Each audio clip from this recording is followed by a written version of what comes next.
And welcome back. Well, it was a warm day outside. Temperatures got up to near the mid-90s, 94 degrees here in Meridian. 73 was this morning's low. No precipitation, of course, and we're still well above where we should be for this time of year. Radar over the past hour or two has kept a few scattered showers down to our south, not really impacting us or many people at that, and these are quickly dying on off. They don't really have any upper level support. Sun's gone down. They had to lose their energy. Tonight's forecast, clear to partly cloudy skies. Temperatures, we'll be in the mid-70s still, so a warm night. Those winds pretty calm out of the west. And how about going into tomorrow?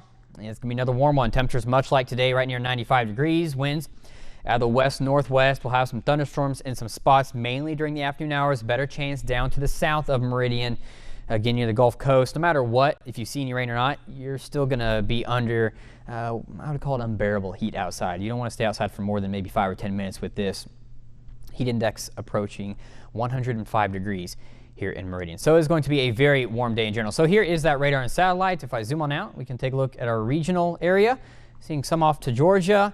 And that's really all there is. Most of the thunderstorm activity is staying down near the Gulf Coast.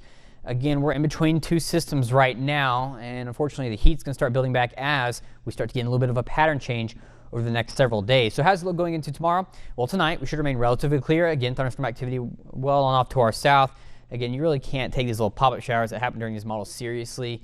This has to do with a number of things. You could just be errors. So unless we see something like we see down there, we're not worried about it too much. Throughout the day tomorrow, again, now I think this underdoes it a little bit. We'll have some pop-up showers, I believe, especially down to our south. So there's a pretty good chance of that. Those are just very, very hard to predict.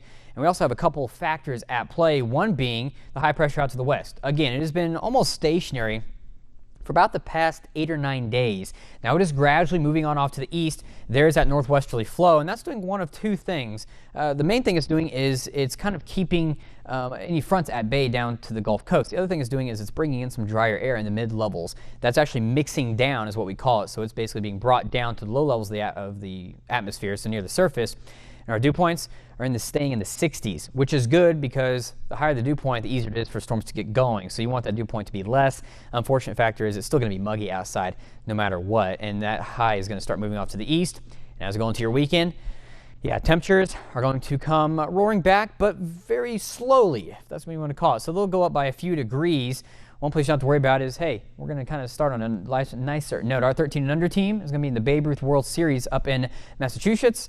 And so this is going to be on Thursday. This is right around game time. You can see temperatures. They're going to feel it, though. They're going to be in the mid-90s by about the end of the game. The winds will be out of the west-southwest, 5 to 10 miles per hour. So if you have any kids or anything going up there, make sure that you call them and tell them to stay hydrated. You can tell them I said that because otherwise it is going to be not very fun outside. Temperatures for us are going to remain also in the mid-90s into the weekend. A pretty good chance some afternoon showers and thunderstorms throughout your 7-day forecast. Temperatures, again, well above average going on into your weekend.